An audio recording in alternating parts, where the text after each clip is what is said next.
Why your Jamaican food doesn't taste authentic. Fix these 5 mistakes. Welcome to Andine's Jamaican Kitchen. If you've ever cooked Jamaican food and thought, this tastes good, but it doesn't taste authentic, you're not alone. And it's usually not because you did something wrong that I end this video. I'm breaking down why your Jamaican food doesn't taste authentic and explaining what really makes Jamaican food taste the way it's supposed to, from the ingredients to the techniques to the small details most people overlook. I'll show you why common shortcuts change the flavor, what traditional methods actually do to food, and how you can fix it so your cooking tastes closer to what you get back home. Stay with me, because the final tip is one of the biggest differences between good Jamaican food and real Jamaican food. You followed the recipe, exactly. You bought the Scotch bonnet peppers, the allspice, even the canned ackee from that specialty store across town. But when you taste your jerk chicken or curry goat, something's off. It's good, sure, but it doesn't taste like that hole-in-the-wall spot in Montego Bay or your Jamaican friend's grandmother's kitchen. There's a gap between what you're making and what authentic Jamaican food actually tastes like. And today I'm showing you exactly why that gap exists and how to close it. Here's the thing about Jamaican cuisine. It's not just about ingredients. It's about technique, timing, and understanding the why behind every step. Most recipes online give you a shopping list and some instructions, but they skip the crucial details that Jamaican cooks learned by watching their parents and grandparents. These aren't secret family recipes locked away. They're fundamental cooking principles that transform the same ingredients from flat and one-dimensional into bold, layered, and unmistakably Jamaican. And when you miss even one of these principles, your food tastes like a tourist trap version instead of the real thing.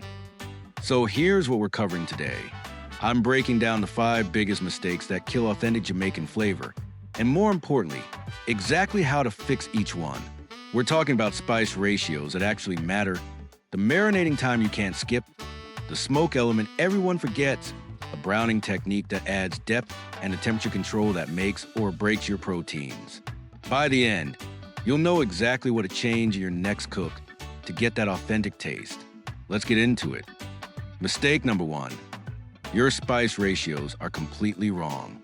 Walk into any Jamaican kitchen, and you'll see massive containers of pimento, which you probably know is allspice, plus fresh thyme by the bundle, not the sad dried stuff in your spice rack. The ratio matters desperately. For every tablespoon of allspice berries, you need at least 2 to 3 sprigs of fresh thyme, a full Scotch bonnet pepper, not half, not 1 habanero as a substitute. And here's the key, twice as much garlic and ginger as you think. Most recipes call for 2 cloves of garlic. Authentic Jamaican cooking uses 6 to 8 cloves for the same amount of meat. The flavor base needs to be aggressive, almost overwhelming before it cooks down. When you skimp on these ratios, you get a whisper of flavor instead of shout. Go to your kitchen right now, mentally, and think about the last time you made jerk seasoning. Did you use 1 Scotch bonnet or 3? Did you use a teaspoon of allspice or a tablespoon? That difference is everything. The fix is simple. Triple your aromatics. Use whole allspice berries and toast them before grinding. Buy fresh thyme in bundles. And when the recipe says 1 Scotch bonnet, use 2 and keep the seeds in unless you absolutely can't handle heat. This alone will get you 50% closer to authentic flavor. Mistake number 2, you're not marinating long enough, and you're doing it wrong. Jamaican proteins, whether it's chicken, goat, oxtail, or fish, need time for the seasoning to penetrate. We're not talking about 30 minutes on the counter. Authentic preparation means at least 12 hours, ideally 24 to 48 hours in the refrigerator. But here's what most people miss. You need to score the meat first. Take a sharp knife and cut deep slashes, about ½ inch deep, all over your chicken thighs or goat chunks. This isn't just for show. Those cuts allow the marinade to seep into the flesh instead of just sitting on the surface. Then, and this is critical, you massage the seasoning in. Not a gentle toss, a real 2-minute massage where you're working the paste into every crevice. Jamaican cooks call this seasoning the meat properly. And it's the difference between flavor that washes off during cooking and flavor that's embedded in every bite. If you've been marinating for an hour and wondering why your jerk tastes like barbecue sauce on plain chicken, this is why. The fix: plan ahead. Season your meat 2 days before you cook. Score it deeply, massage in your seasoning paste, seal in a container or bag, and let time do the work. When you finally cook it, the flavor will be inside the meat, not just on it. Mistake number 3. You're missing the smoke, and it's not negotiable. Authentic jerk chicken, pork, or fish is cooked over pimento wood, which comes from the allspice tree. That smoke is sweet, spicy, and completely irreplaceable. When you bake jerk chicken in your oven or grill it over regular charcoal, you're missing the single most important flavor component. Now, I know most of us don't have access to pimento wood, but here's the workaround. You need smoke, period. If you're grilling, add wood chips, applewood, or hickory work, soaked in water for 30 minutes, then place directly on your coals or in a smoker box. If you're using an oven, you can create a stovetop smoke using a smoking gun, or by placing your seasoned meat on a wire rack over a tray of smoldering with chips for 10 minutes before finishing in the oven. Yes, it's extra effort. Yes, it's worth it. The smoke doesn't just add flavor. It adds complexity and that slightly charred, aromatic quality that makes your taste buds recognize the food as authentically Jamaican. Without it, your jerk is just spicy grilled chicken. The fix: invest in a small bag with chips, $15 maximum, and commit to adding smoke to every jerk dish you make. Even 5 minutes of smoke exposure transforms the final result. Mistake number 4. You're skipping the browning step, and it's killing your stews and curries. Jamaican brown stewed chicken, oxtail, and curry goat all rely on a technique called browning. And I don't just mean searing the meat. I mean using browning sauce, a dark, caramelized sugar condiment that adds a deep, bittersweet richness and that signature dark color. But even before the sauce, you need to properly caramelize your onions, garlic, and proteins.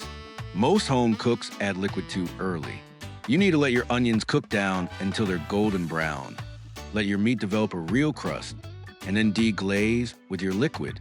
The browning sauce goes in after the sear, just a tablespoon or 2, and it coats everything in that rich, dark glaze.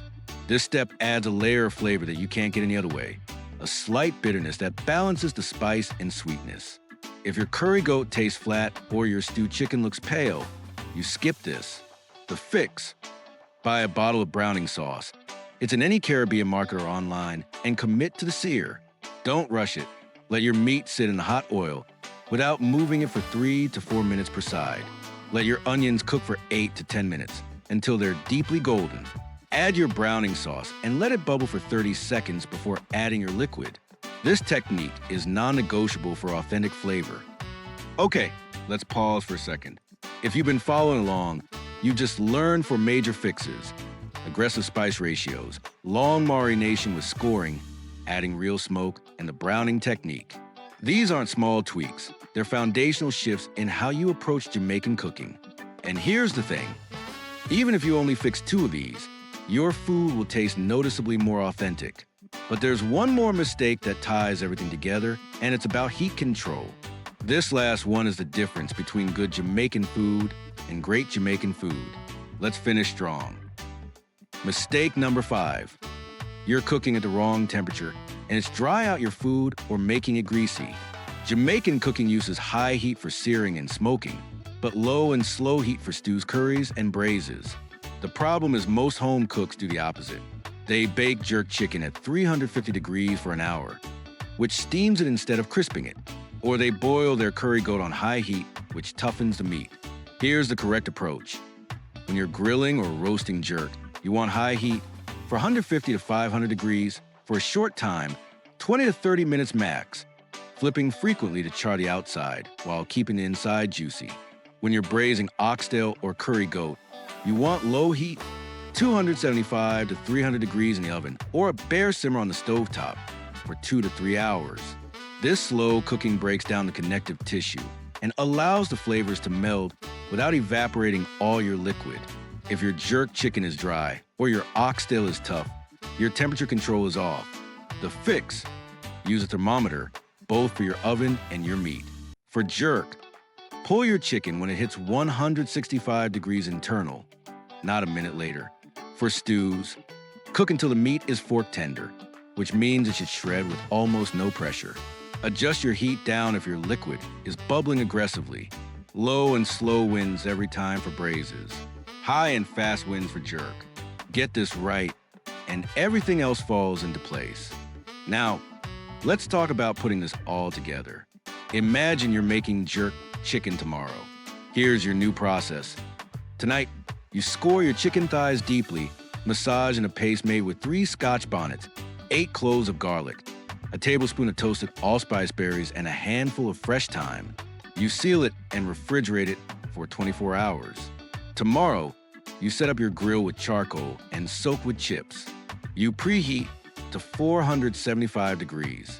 You place your chicken on the grill, close the lid to trap the smoke, and flip every 6 to 7 minutes for 25 minutes total until the skin is charred and the internal temp hits 165. You pull it, let it rest for 5 minutes, and serve it with rice and peas that you cooked with coconut milk, thyme, and a whole Scotch bonnet. That chicken will taste like you bought it from a roadside jerk stand in Jamaica. That's the power of fixing these 5 mistakes. So here's what I want you to do right now. Pick one Jamaican dish you made before that didn't taste quite right. Maybe it's jerk chicken, maybe it's curry goat, maybe it's brown stewed chicken. Go back through these 5 mistakes and identify which ones you made. Write them down. Then commit to fixing at least 3 of them the next time you cook that dish. If you do, I guarantee your food will taste more authentic than it ever has. And if you want my full jerk marinade recipe with exact measurements, drop a comment below and I'll pin the link. This isn't complicated. It's just about understanding the principles that Jamaican cooks have been using for generations. You got the knowledge now. Go use it. Let's wrap this up. Today you learned the 5 critical mistakes that make your Jamaican food taste inauthentic. Wrong spice ratios, short marination without scoring, missing smoke, skipping the browning technique, and incorrect cooking temperatures. More importantly, you now have the exact fixes for each one. This isn't about buying expensive equipment or rare ingredients. It's about respecting the techniques that make Jamaican cuisine what it is: bold, layered, and unforgettable. The next time you cook, you'll taste the difference immediately. If this helped you, hit that like button and subscribe, because I break down authentic cooking techniques like this every week. Drop a comment telling me which mistake you've been making. I read every single one. And remember, cooking authentic Jamaican food isn't about perfection. It's about understanding the why behind every step.